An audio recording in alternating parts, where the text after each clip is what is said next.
Você que achou, diga glória a Deus. Glória a Deus.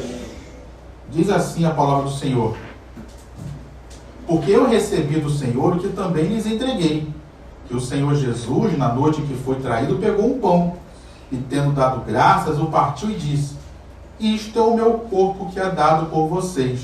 Façam isso em memória de mim. Do mesmo modo, depois da ceia, pegou também o cálice, dizendo: este cálice é a nova aliança no meu sangue. Façam isto todas as vezes que o beberem, em memória de mim. Porque todas as vezes que comerem este pão e beberem o cálice, vocês anunciam a morte do Senhor até que ele venha. Por isso, aquele que comer o pão ou beber o cálice do Senhor indignamente será réu do corpo e do sangue do Senhor. Que cada um examine a si mesmo, e assim coma do pão e beba do cálice. Pois quem come e bebe sem discernir o corpo, come e bebe juízo para si. É por isso que há entre vocês muitos fracos e doentes, e não poucos que dormem. Porque se julgássemos a nós mesmos, não seríamos julgados. Mas quando julgados, somos disciplinados pelo Senhor, para não sermos condenados com o mundo. Vamos orar. Pai, nós estamos aqui nesta manhã para ouvir a Tua voz, Senhor, para participar desta mesa e ela ser bênção para as nossas vidas. Então fala conosco, Deus. Aplica essa palavra na realidade de vida de cada um de nós, para que essa palavra produza frutos, produza bênçãos, produza milagres em nossas vidas, e assim possamos todos sair daqui abençoados para um mês de vitória que o Senhor tem para nós. Na autoridade do nome de Jesus, todo e qualquer espírito contrário, toda e qualquer resistência que caia por terra, Deus, e a Tua palavra seja pregada e ouvida com total liberdade. Teu Espírito tem liberdade para agir e se mover neste lugar e fazer cumprir a Tua vontade. É assim que nós oramos e te agradecemos em nome de Jesus. Amém e amém. Nós vivemos num mundo hoje, queridos, que pela multiplicação da ciência, pela multiplicação da sabedoria, nós temos recebido muitos estímulos aos nossos sentidos. E cada vez mais isso tem sido aguçado nas nossas vidas. Não sei se você sabe, mas foi feita uma experiência num cinema em que entre um quadro e outro do cinema, do filme que estava passando, colocaram uma imagem: beba Coca-Cola. Você conhece essa experiência? De repente, aquele filme acabou. Era algo que era imperceptível quase aos olhos humanos devido à velocidade do filme. Mas ao final do filme, o que aconteceu? Todos foram lá na cantina e fizeram o quê? Beberam Coca-Cola. Isso é até uma prática que hoje é condenada pelo marketing. Você não pode fazer isso. Então, a ciência hoje tem nos levado a viver, a experimentar ao nosso sentido. Tem sido aguçado isso. E isso não é só no mundo secular, se é que eu posso dizer assim. Não são só as propagandas que utilizam isso. Não são só as pessoas do mundo secular, as empresas que utilizam isso. Isso também tem sido utilizado no meio evangélico. E aqui eu não quero fazer nenhuma crítica a ser certo ou errado. Só estou dizendo que se é utilizado também.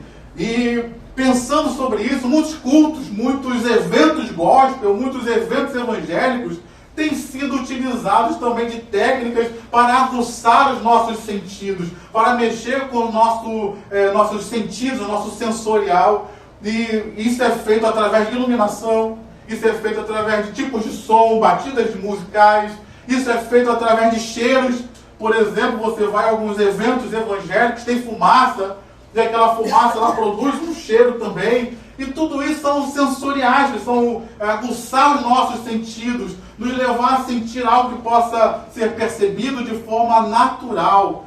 E isso tem sido utilizado nos dias de hoje, queridos. A ciência utiliza isso, e até no meio evangélico tem sido utilizado. Mas eu preciso entender que a vida de fé, ela vai muito além daquilo que eu possa ver. Ela vai muito além daquilo que eu possa sentir. Ela vai muito além daquilo que eu possa ouvir.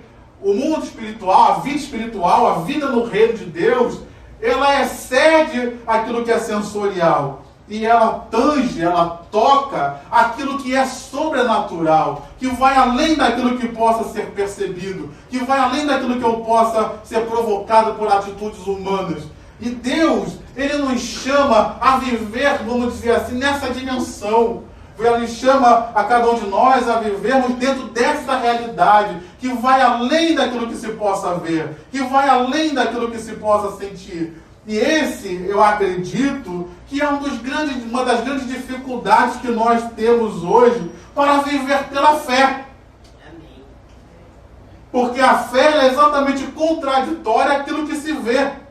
A fé, ela nos leva, às vezes, a contrariar aquilo que se espera. Como a Bíblia mesmo fala em Romanos capítulo 4, quando fala de Abraão, que ele creu contra a esperança de que ele seria pai. Ou seja, não é que ele era contra a esperança em Deus, mas ele era contra, ele creu em Deus mesmo, apesar de todos acharem que ele não tinha mais jeito. Então a fé, ela nos leva a ir além dessa percepção sensorial. Ela nos leva a ir além dessa percepção que o ser humano comum pode ver.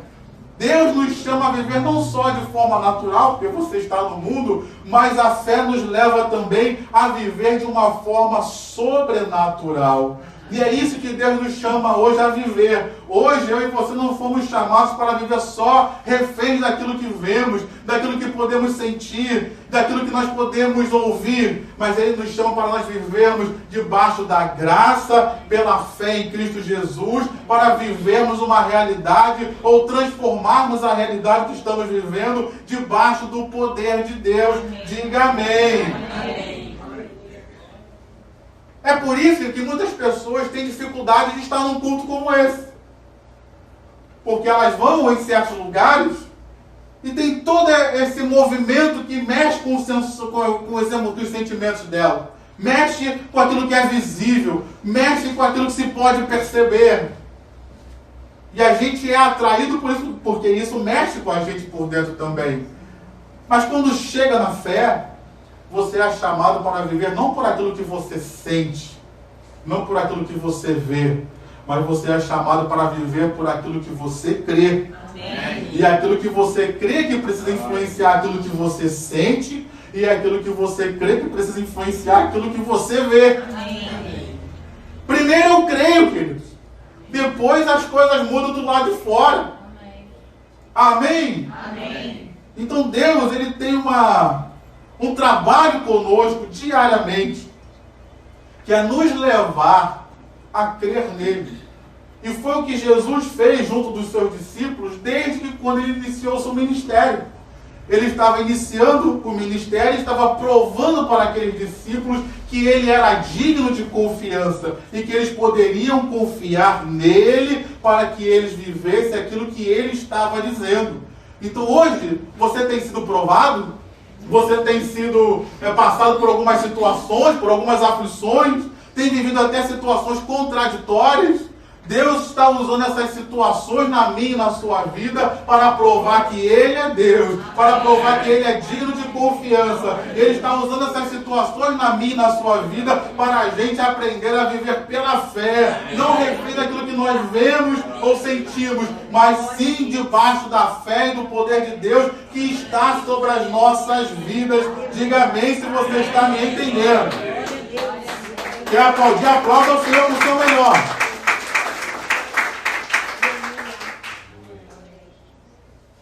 Então Deus, para nos levar a uma fé íntegra, verdadeira, eficaz, como diz lá em Tiago capítulo 1, Ele nos conduz em provas de fé, para atestar a nossa fé e nos levar a um crescimento na fé.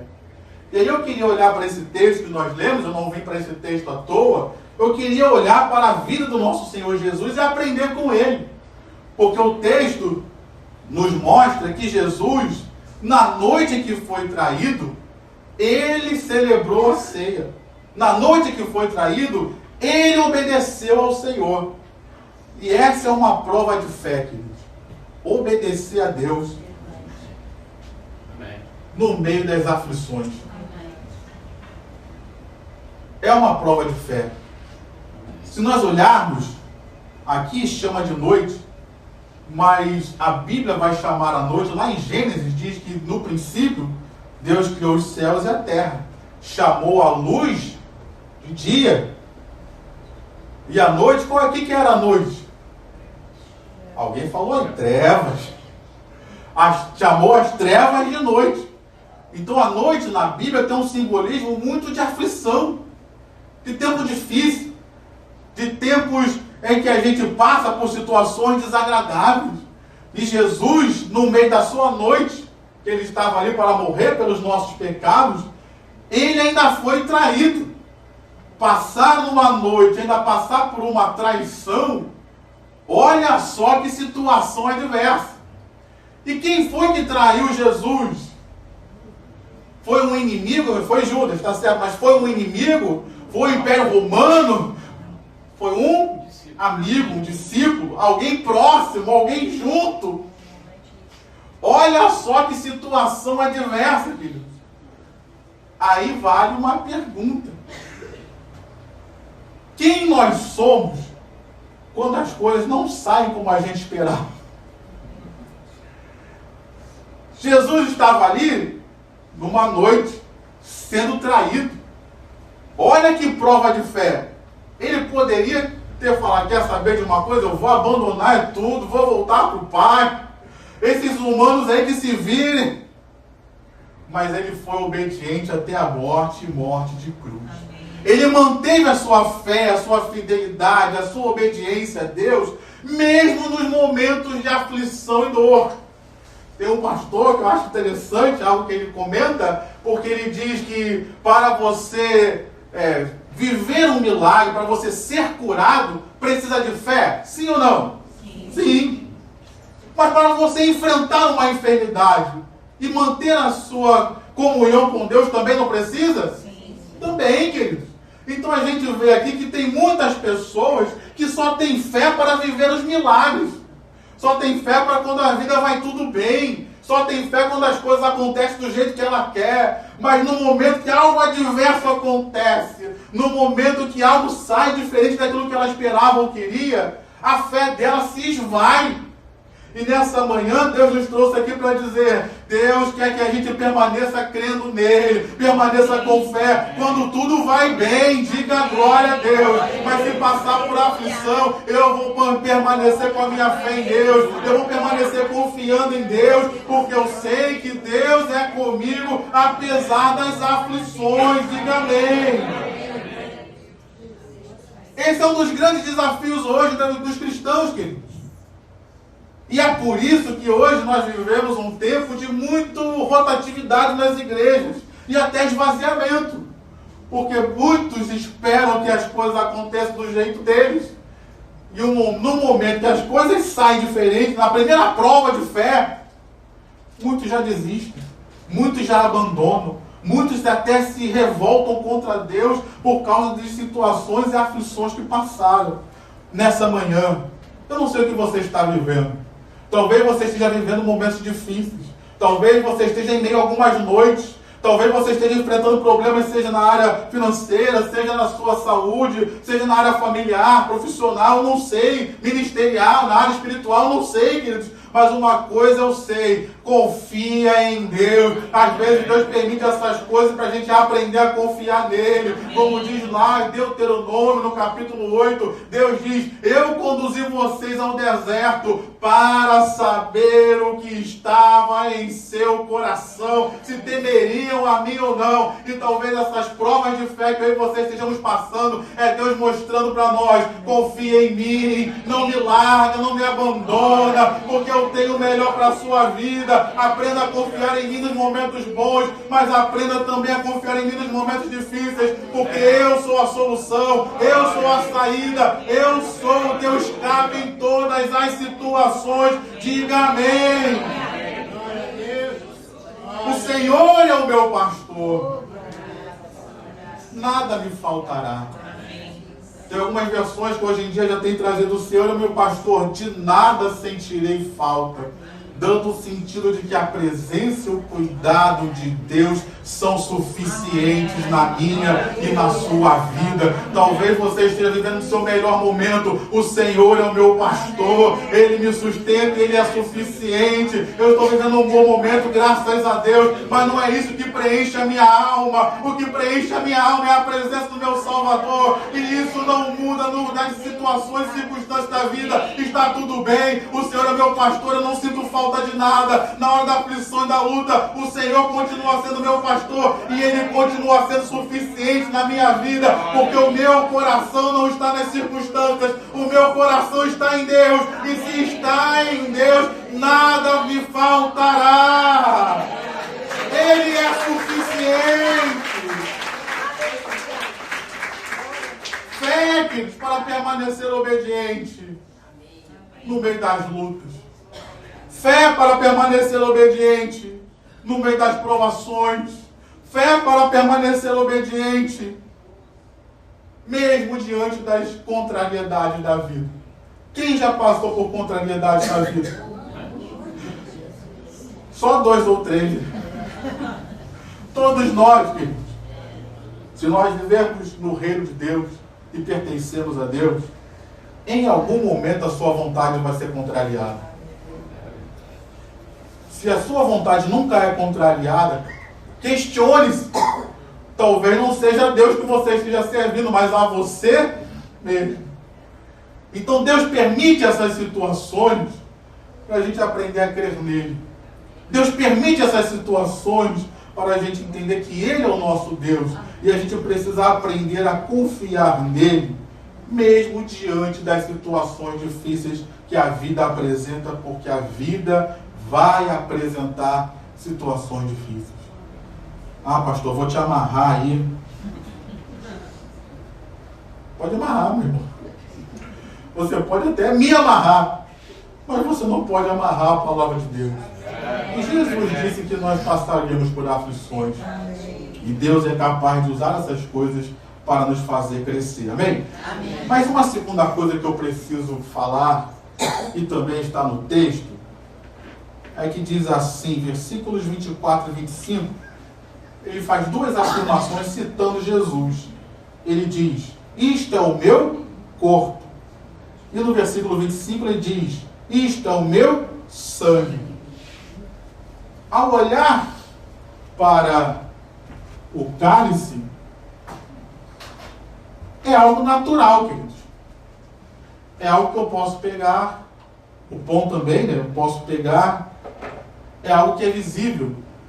Mas Jesus está nos chamando a atenção que, vamos dizer assim, por trás daquilo que é visível, existe algo sobrenatural. Por trás daquilo que é visível, existe uma realidade espiritual que a gente não pode ver com esses olhos humanos, mas que ela é mais real do que aquilo que eu posso pegar e tocar. Vou repetir. Por trás dessa realidade que nós estamos aqui, do pão, que é algo natural, Jesus que diz que o pão representa o corpo dele. Algo sobrenatural, que vai além daquilo que eu possa ver ou tocar. Jesus diz que o cálice que eu posso ver, tocar, sentir o cheiro, ele representa algo, uma realidade espiritual, que é o próprio sangue de Jesus, que foi derramado na cruz do Calvário. Então, existe uma realidade que a gente pode ver, mas existe uma realidade que é invisível aos olhos humanos, que é a realidade espiritual. E essa realidade espiritual, ela é mais real do que aquilo que eu possa ver e tocar. Por que ela é mais real, queridos? Porque tudo passa a existir primeiro no espiritual, para depois se materializar no natural. E tudo aquilo que nós vemos hoje, tudo um dia vai passar. Tudo isso aqui um dia vai ser deixado para o fogo. E a Bíblia diz lá em Apocalipse, no capítulo 22, eis que vi novos céus e nova terra. Então tudo aquilo que era velho vai passar. E vai vir uma nova terra, um novo céu. Mas aquilo que é espiritual, essa realidade espiritual que ela existe hoje, é real, ela transpassa essas coisas e ela sempre existirá porque elas são eternas.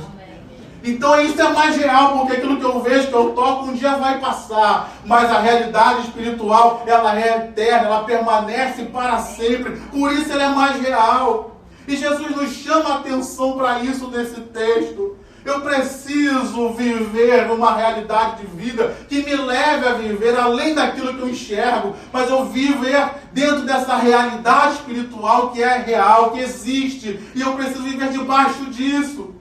Então, nesse texto que nós lemos, Jesus estava convidando aquelas pessoas e a nós: olhem para esse pedaço de pão, mas vejam algo além. Vejam que isso representa o meu corpo, que foi moído na cruz do Calvário por vocês. Olhem para esse cálice, mas vejam algo além. Vejam que ali está o meu sangue vertido na cruz para a remissão de pecados, para perdão de pecados e para selar a nova aliança. Deixa eu trazer algo mais real para você. Olhe para a congregação dos santos. Você não veio a um lugar comum. Você não está numa reunião comum. Aqui a presença de Deus está presente. Eu não estou vendo Jesus, não. Mas há uma realidade espiritual de que Jesus está conosco. Onde 2 ou 3 estiverem reunidos, eu estou no meio deles. Jesus está aqui. Talvez você não esteja vendo, talvez você não esteja sentindo nada, mas Deus te convida a crer. Ele disse que estaria, então Ele está presente nessa realidade espiritual que nós estamos vivendo aqui. E isso é mais real do que aquilo que eu possa tocar ou sentir, porque Ele é fiel em Sua palavra. Amém, meu irmão? Nós vivemos um tempo sensorial, especialmente nós pentecostais. A gente quer um culto, a gente quer um Deus que seja refém de nós, às vezes. Ah não, um culto só é bom se eu arrepiar. Um culto só é bom se eu sentir fogo. Eu tenho que sentir um fogo, glória a Deus, se você arrepia, se você sente fogo. Mas se você não sentir nada, Deus não está ali? Tá. Deus já me levou a essa experiência várias vezes. Cheguei num culto para pregar ou para fazer qualquer coisa e não senti nada. Não senti nem um arrepio. Não falei nem em línguas espirituais, não fiz nada. E Deus falou depois, rapaz, isso é para você aprender. Você vai aprender o quê? Eu estou isso aí, eu estou contigo. Eu te uso pela fé, né? Se você sente ou não sente, se você arrepia ou não arrepia, se você sente calafrio ou sente fogo, não é isso que vai determinar a presença de Deus. O que vai determinar a presença de Deus é aquilo que Ele falou. Se Ele disse, eu posso até não estar vendo, mas se Ele disse que Ele é comigo até a consumação dos séculos, Ele vai ser. Se Ele disse que vai estar presente na igreja, junto com a congregação dos santos, Ele vai estar. Se Ele disse que os sinais vão seguir, os sinais vão seguir, meu irmão. Amém. Eu preciso viver dentro dessa realidade, não refém daquilo que eu enxergo. Nós não vivemos por aquilo que vemos, mas vivemos por aquilo que cremos. Talvez hoje você não esteja vendo solução nenhuma, mas Deus está dizendo para mim e para você: não viva debaixo dessa realidade humana. Existe uma realidade espiritual que Deus pode fazer um caminho no meio do deserto para a sua vida. Deus pode fazer um caminho no meio do mar para a sua vida. Deus pode até abrir uma porta no céu para nós, para chegarmos lá. Quem diria, queridos, que o povo de Israel fugindo do Egito, Deus abriria o mar? A gente sabe que Deus abre o mar porque já está escrito, a gente até pede, Deus abre esse mar aí. Mas antes disso acontecer, qual israelita que pensou, não, vamos orar aqui para Deus abrir o mar e Deus vai abrir o mar para a gente? Quem pensou nessa saída? Nenhum deles. E quando Deus falou, eles nem tiveram coragem de botar o pé. Quem creria que a salvação viria pelo Filho de Deus? O próprio profeta Isaías, no capítulo 53, quando ele fala acerca do Messias, ele diz: quem creu na nossa pregação? Ninguém acreditou que a salvação viria através do Deus que se fez carne para morrer pelos pecados da humanidade. Foi uma solução que ninguém via, mas que Deus falou: eu vou apontar um caminho, eu vou abrir uma porta, eu vou apresentar uma saída. E Deus está me chamando e convidando você também nessa manhã. Talvez você esteja enfrentando diversos problemas, que aos seus olhos não tem saída. Viva não por aquilo que você veja, mas pela fé que você tem em Deus. E Deus pode trazer uma solução, Deus pode apontar um caminho, Deus pode criar até uma saída se for preciso para mudar a tua história. Então, meu irmão, minha irmã, essa manhã é uma prova de fé para mim e para você. Não viver por aquilo que eu estou vendo, mas viver por aquilo que eu creio, para viver por aquilo que Deus falou. E se Ele falou, Ele vai cumprir. Diga amém. O texto ainda me dá mais uma prova de fé, que tem até a ver com aquilo que eu já estava falando no ofertório, em Hebreus capítulo 10, porque o texto diz que eu devo fazer essas coisas. No versículo 26, celebrar a ceia, todas as vezes que comerem o pão, beberem o cálice, vocês anunciam a morte do Senhor até que Ele venha. E perseverar, queridos, é uma prova de fé. Perseverar é uma prova de fé. Até que o pastor Roberto pregou recentemente sobre os atalaias que oraram pelas muralhas de Jerusalém, por Jerusalém, até que viesse a ressurreição, não, a restauração da cidade de Jerusalém. Então, há uma necessidade de perseverança, queridos. Hoje em dia, ninguém quer mais perseverar. Nós estamos sendo treinados, acostumados a ser tudo muito rápido, tudo muito fácil. Hoje em dia, se eu tenho alguma dúvida, eu jogo lá no Google e aparece rapidinho algumas respostas para mim. E esse deixa eu fazer um desabafo aqui, essa é a minha preocupação com relação à inteligência artificial. Porque todos os que falam sobre a inteligência artificial, eles dizem, não, você pode consultar ali, mas é você que faz o filtro, é você que... Agora, olha aqui para mim. Quando você abre lá o aplicativo, qualquer aplicativo, aí aparece lá, li os termos e condições. Quem lê? Levanta a mão o santo que lê aquilo tudo. Você vai lá, mete o dedão lá, li e aceita. O que você leu? Você acha que alguém vai fazer consulta para saber se o que a inteligência artificial está dizendo é certo ou errado? Então, queridos, a gente precisa aprender a perseverar naquilo que é certo. A gente precisa aprender a perseverar nos momentos de aflição.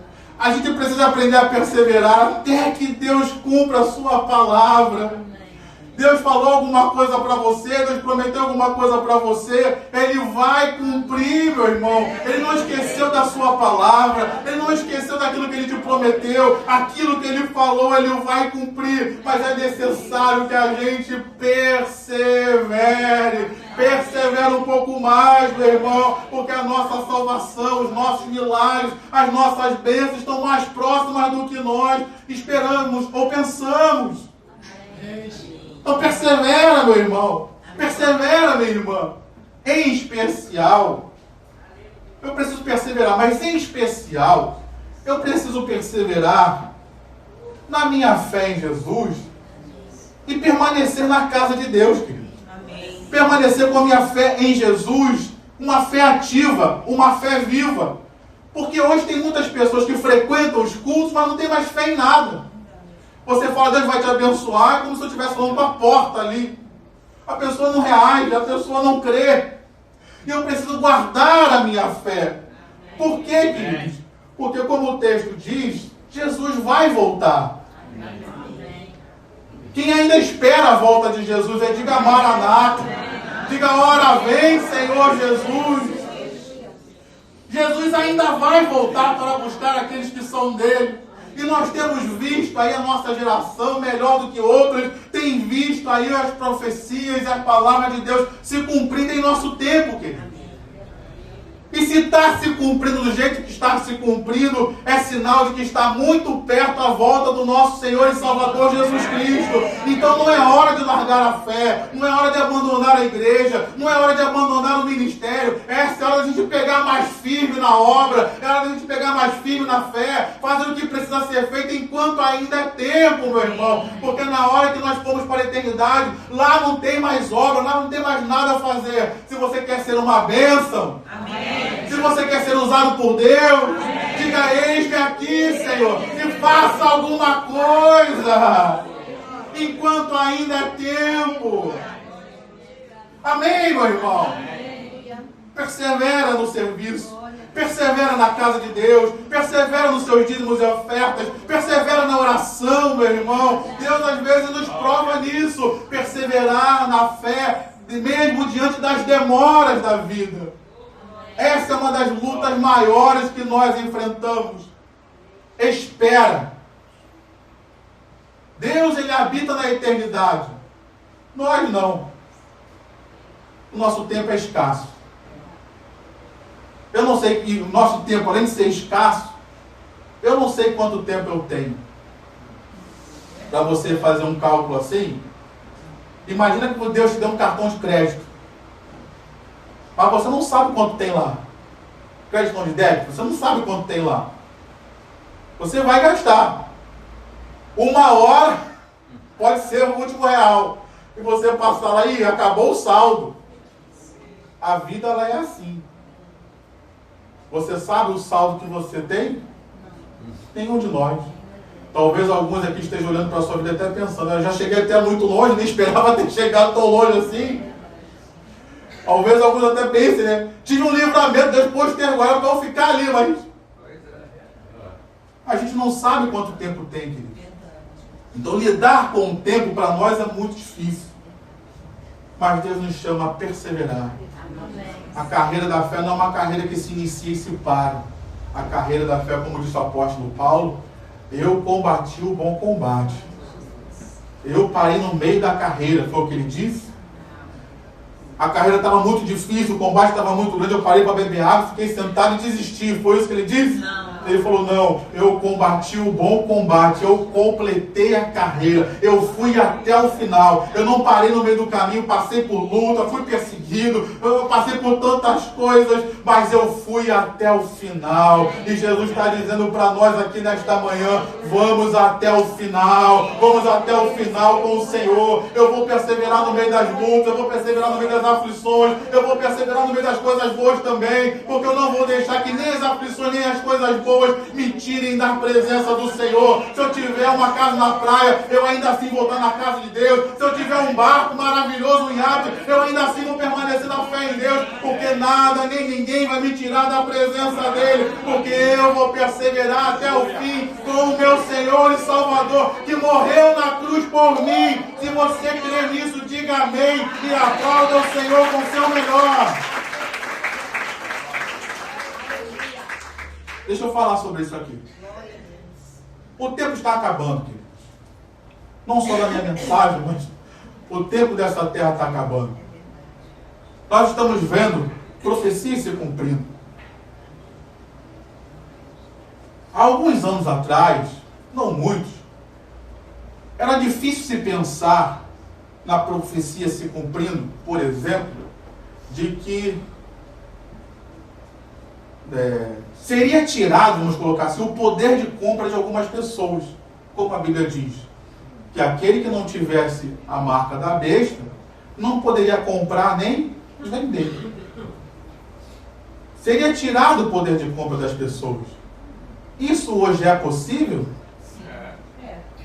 É ou não é? Se você deve lá o imposto de renda, o que eles fazem com o teu CPF? Cancela ou suspende. Cancelar não, porque cancelar normalmente tem outro significado, mas eles suspendem seu CPF. Tu tem que ir lá correndo na Receita Federal, porque senão sua conta bancária não vai. Então, não, é cancelado não, mas a sua conta bancária é suspensa, você não pode fazer mais essas coisas. E nós vemos bem de perto a nossa realidade aqui do Brasil, algo a gente já ouvia até falar. mas a gente está vivendo aqui bem de perto. E aqui, por favor, eu não quero trazer nenhuma conotação política, estou trazendo apenas a realidade. Tá? A conotação política fica para lá. Nós vivemos aqui bem de perto uma lei americana dos Estados Unidos, que, a tal da lei Magnitsky, que eles, no conceito deles, aplicam essa lei para terroristas, para pessoas ruins, e a gente viu essa lei sendo aplicada aqui no nosso país sobre um juiz. Isso a gente está vendo acontecer, e o poder de compra dessa pessoa, dessas pessoas que estão debaixo dessa lei, porque o país americano, os Estados Unidos, eles, vamos dizer assim, coordenam a parte financeira do mundo. Então, essa pessoa ela perde seu direito também de ter contas em banco, tantas coisas. Aí eu te pergunto, hoje essa lei ela é aplicada e ela tem influência mundial, porque o mercado financeiro dos Estados Unidos influencia mundialmente. Então hoje ela está sendo aplicada para terroristas, para pessoas que são contra os direitos humanos. Mas amanhã, essa lei pode atingir algum outro grupo de pessoas? Eles podem olhar e de repente pensar que umas pessoas que creem num Deus, num único e verdadeiro Deus, a única religião que crê no único e verdadeiro Deus é o cristianismo. Será que eles podem de repente pensar que esse povo é meio bitolado e pode aplicar essa lei também neles? E todos os cristãos terem suas contas bancárias canceladas, perdidas? Então o irmão fez assim para mim. Pode ou não pode? Então isso é uma realidade, queridos, hoje para nós. As profecias estão se cumprindo. As profecias estão se cumprindo. Aquilo que há anos atrás, e não muitos anos, não vamos entrar nesse contexto agora, não, Sr. Nelson, tá? Mas essa realidade, ela é visível a nós hoje. Pode acontecer. E se isso pode acontecer já hoje, será que está perto a volta de Jesus? Jesus está voltando, querido, para buscar aqueles que são dele. Então, permaneça, Maranata, permaneça firme e fiel para que você esteja no arrebatamento. Aí eu vou usar a sua palavra, Sr. Nelson. Para que cada um de nós esteja no arrebatamento, diga amém. Cutuca a tua irmã e fala, persevera na fé, meu irmão. Tu aguentou até agora, vai desistir agora e está acabando? Não. Fica até o final, meu irmão. Amém, meu irmão? Para eu terminar, o texto ainda fala, versículo 28, que cada um examine a si mesmo. Preste atenção na expressão si mesmo. Eu não estou aqui para examinar você, e nem você está aqui para me examinar, e nem examinar esse irmão do lado. Cada um examine a si mesmo. E o que eu vou usar para me examinar? A vida do irmão do lado? Pô, o irmão é melhor do que eu. O que eu vou usar para me examinar? Olha o teu espelho aí, que é a palavra de Deus, para se examinar. Para a gente ver se a gente está condizente com aquilo que Deus está falando conosco. Cada um examine a si mesmo. E assim coma do pão e beba do cálice. Aqui Deus está alertando a cada um de nós que há um juízo. Há uma norma a ser obedecida. E se não for obedecida, ela tem bênção. Graças a Deus. Se ela for obedecida, ela tem milagres. Diga glória a Deus por isso. Se ela for obedecida, tem bons resultados. Diga amém.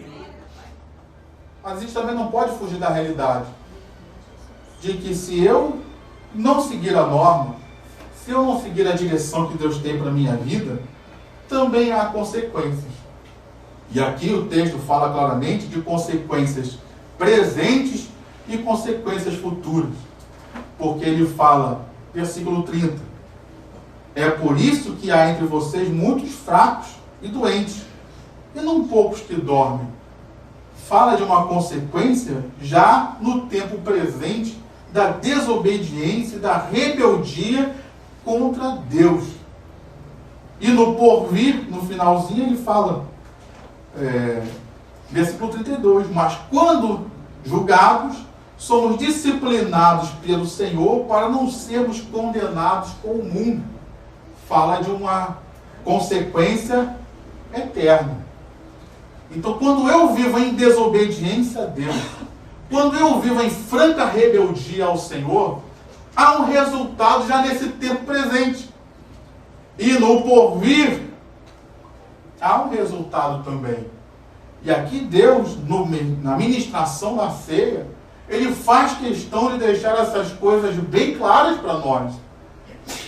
Há uma consequência para a nossa vida. Se eu semeio o bem, que consequência eu vou colher? O bem. Graças a Deus você está entendendo. Se eu semeio o mal, o que eu vou colher? O que eu espero colher? Eu amo o texto lá de Gálatas capítulo 6, mas na versão revista e corrigida, não é essa versão que a gente usa aqui, não que ela esteja errada, mas eu tenho um apego com a outra versão, que diz, na nossa versão diz que de Deus não se zomba, mas naquela versão diz assim, Deus não se deixa escarnecer. Tudo aquilo que o homem semear, certamente ele colherá. Nessa manhã de ceia, é uma manhã que Deus nos prova na fé para a gente ser abençoado. Ele prova a gente na fé para a gente crescer e conhecer mais Ele. Ele quer nos dar mais experiências com Ele. Ele quer que a gente aprenda mais dEle. Mas existe algo aqui que a gente não pode perder de vista. Eu não posso viver a vida de fé de forma leviana. Eu não posso participar dessa mesa de qualquer maneira. É necessário que haja um temor. É necessário que haja uma reverência. É necessário que haja um compromisso com Cristo. Obrigado pelo seu amém. Foi o único. Mas é real, queridos. Eu não posso fazer desse momento só um momento religioso. Como eu falei, há uma realidade espiritual aqui neste momento. Isso aqui eu não só estou comendo um pão, bebendo um suco de uva. Se fosse só isso eu ficava em casa. Ou então trazer até um copo maior, porque aqui só dá para molhar o bico aqui. Eu preciso de algo mais, queridos. Como é que está o teu compromisso com Jesus, o meu compromisso, o nosso compromisso com Ele? Será que eu estou na fé em Cristo?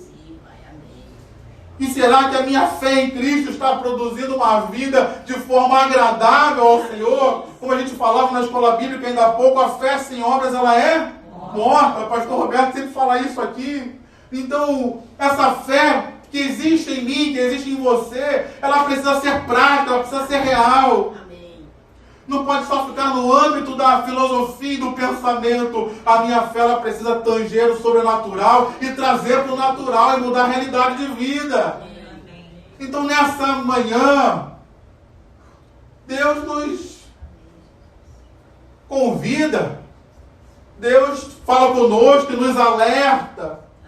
E aqui, deixo bem claro que eu não estou examinando você, eu não conheço a vida de cada um aqui. Mas é o próprio Deus que está falando contigo para você examinar a si mesmo. Você olhar para a sua vida hoje. Estamos ainda no início de 2026. Talvez alguns acertos precisem ser feitos na sua vida para você ter um 2026 ainda abençoado. E Deus está nos dando uma oportunidade. Se examina, meu filho. Olha para a sua vida. Dá ouvidos à voz do Espírito Santo que já está falando com você para abandonar certas práticas, para mudar certas condutas, porque está na hora de milagres acontecerem em sua vida. Amém, meu irmão? Se examina hoje. Não vai contar sua vida para ninguém, não. É você e Deus nessa manhã. Mas faça aquilo que Deus está te orientando a fazer. Porque Ele vai fazer aquilo que Ele está prometendo na sua vida. Amém? Se você crer, aplauda o Senhor mais uma vez.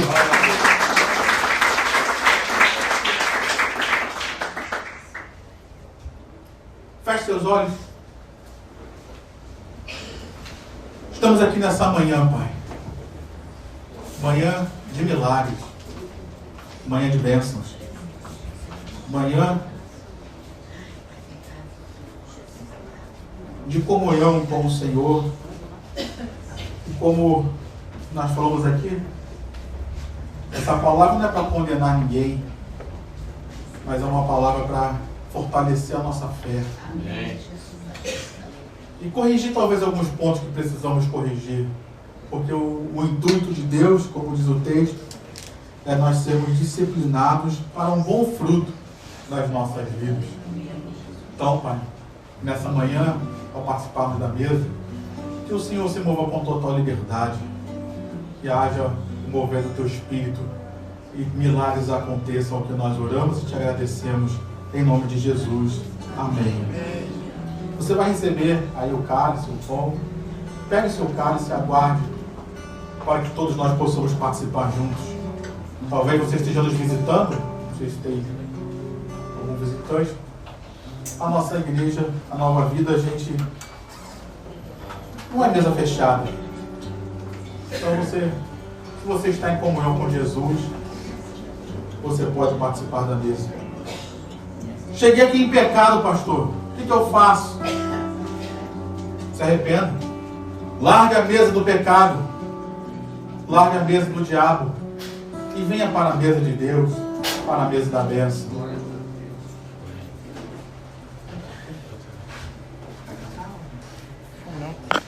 Preparando.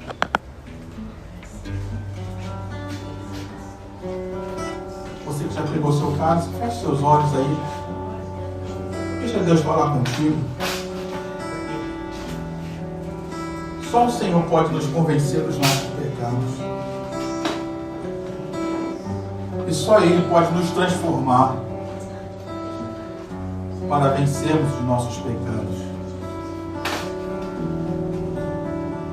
E se Ele já está falando com você alguma coisa aí, se tem algum pecado te acusando, é porque Ele não só quer te perdoar desse pecado, mas Ele quer te libertar dessa situação. Então, Pai, nesta manhã, nós estamos aqui reunidos. Pegue aí seu pedaço de pão, vamos participar juntos. E posta nesse pedaço de pão, Pai, que representa o corpo do Senhor Jesus, que foi moído na cruz do Calvário por nós. Nós pegamos desse pão, desse pedaço, reconhecendo que ele representa, simboliza o corpo de Jesus na cruz. Vai muito além de só ser um pedaço de pão que eu possa pegar, cheirar e mastigar. Vai muito além disso, Pai. E eu quero te pedir perdão, porque muitas vezes a gente não vive nessa realidade espiritual. A gente só consegue ver o natural e ver, não tem saída, não tem solução. Para mim acabou. E eu te peço então, Pai, perdoa-nos, porque às vezes a gente vive por vista e não por fé. Perdoa às vezes que a nossa obediência ela é limitada somente a quando tudo vai bem. Eu só sirvo no ministério quando o líder faz aquilo que eu quero. Eu só sirvo quando é conveniente para mim. E o serviço a Deus, ele vai muito além da nossa conveniência, meus irmãos. Que Deus nos perdoe, porque muitas vezes nós somos chamados para servir a Deus mesmo em situações inconvenientes. Perdoa, Pai. Se tem algum pecado que te acusa, fala com Deus aí, meu irmão. Fala com Deus aí, minha irmã. Te pedimos perdão pelos nossos pecados, Pai. Tudo aquilo que cometemos que entristeceu o teu coração. Quero te pedir perdão, Pai, talvez pela incredulidade. Deus tenha misericórdia de nós, porque às vezes nós que somos o povo da fé, ou deveríamos ser, somos os mais incrédulos. Às vezes a gente encontra mais palavras de esperança no mundo lá fora do que nos cristãos aqui dentro. Tem misericórdia de nós, Pai. Tem misericórdia dos pecados que cometemos por pensamentos, por palavras. Tem misericórdia de nós, Pai, por pecados que a gente às vezes abriga no coração. Que o Senhor venha nos lavar completamente no sangue de Jesus nesta hora. Que Teu Espírito nos convença dos nossos pecados, Pai. Isso é algo que eu não posso fazer, que nenhum ser humano, nenhum pastor, ninguém pode fazer. A esposa não pode fazer, o marido não pode fazer. Mas que Teu Santo Espírito venha nos convencer dos nossos pecados nesta hora. Que Teu Santo Espírito venha trazer o verdadeiro e genuíno arrependimento em nossos corações. Porque eu quero que essa mesa seja bênção na minha vida. E quero que essa mesa seja bênção nas nossas vidas. Abençoa-nos, Deus. Lava-nos no sangue de Jesus. Restaura a nossa vida. É o que nós oramos e te agradecemos. Abençoamos esse pedaço de pão e participamos dele em nome de Jesus. Amém e amém. Participe do pedaço de pão. Glória a Deus.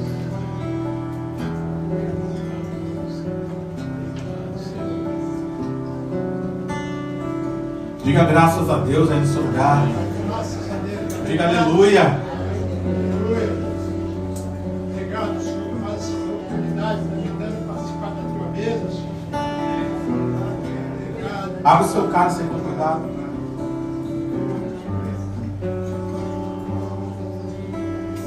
E posso desse cálice, Senhor, que representa o sangue do Senhor Jesus, que foi totalmente vertido na cruz. A vida que Ele deu totalmente por nós. Que ao participarmos do cálice, Pai, eu te peço que o Senhor venha renovar a nossa fé. Que o Senhor venha renovar a nossa obediência. Talvez alguém aqui chegou e já tinha desistido de tudo. Estava tudo contrário.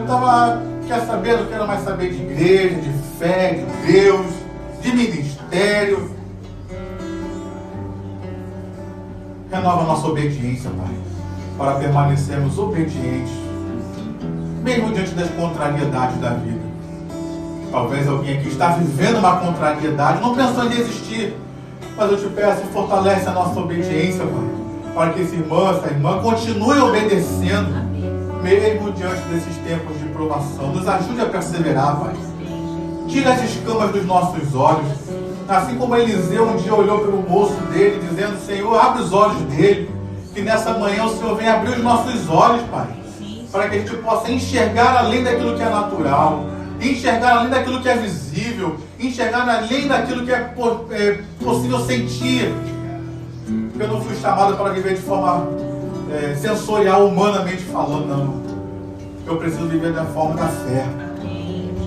E nessa manhã, nossos olhos da fé, nossos ouvidos da fé sejam liberados, para que eu veja muito além, para que eu ouça muito além, para que eu perceba muito além daquilo que possa se ver humanamente falando. Abençoa meu irmão, Pai, abençoa minha irmã, e nos ajude, Pai, a perseverar até o fim, até a hora que o Senhor Jesus vier nos buscar.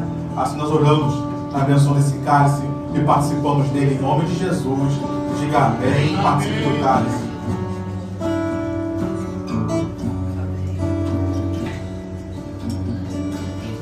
Aleluia!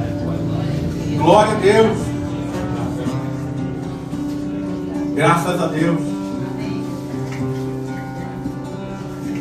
Próprio pé.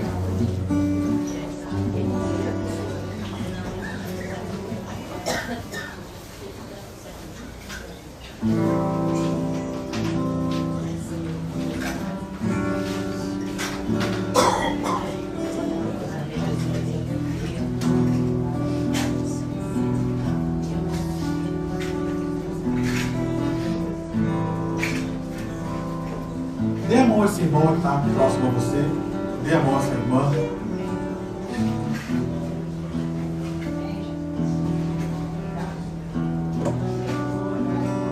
Diga para quem está à sua direita aí: me ajuda a perseverar, meu irmão. Agora diga para quem está à esquerda: diga, eu vou te ajudar a perseverar. Amém? Pastor Paulo vai nos abençoar. Pai querido, Deus amado, nós te louvamos, Pai, te agradecemos por essa manhã na sua casa. Queremos orar por esse irmão que está do meu lado direito, Pai. Trabalha na vida dele, trabalha na vida dela, Pai. Derrama das tuas bênçãos, Pai. Que ele possa, Senhor, estar com o coração dele, Pai, abastecido, Pai, de fé, abastecido da tua presença, Pai, para que ele possa viver, Pai, com a esperança de dias melhores. Deus querido, nós oramos por esse irmão que está do meu outro lado. Dá saúde para ele, dá saúde para ela, Pai, para que ela possa ver o melhor do Senhor nessa terra dos viventes. Pai querido, Deus amado, nós confiamos nas tuas promessas, Pai. Nós confiamos naquilo que o Senhor é, Pai, e nós nos entregamos à tua vontade, Pai. Que seja feita a tua vontade na nossa vida, Pai, aqui na terra como é no céu, Senhor. Nós erguemos as nossas mãos aos céus para te agradecer por essa oportunidade de estar diante da tua presença, celebrando a ceia nessa manhã, e nós queremos te pedir, Pai, que o Senhor nos leve para casa debaixo da tua segurança, nos dá uma semana de vitória, nos dá um mês vitorioso debaixo da tua presença e nos livra de todo o mal, Pai. Que o amor de Deus, que a graça do Pai e as doces consolações do Espírito Santo esteja sobre a sua vida hoje, para sempre. O povo mais feliz da terra, diga amém. Dê um abraço no seu irmão e abençoe a vida dele rica e abundantemente em nome de Jesus.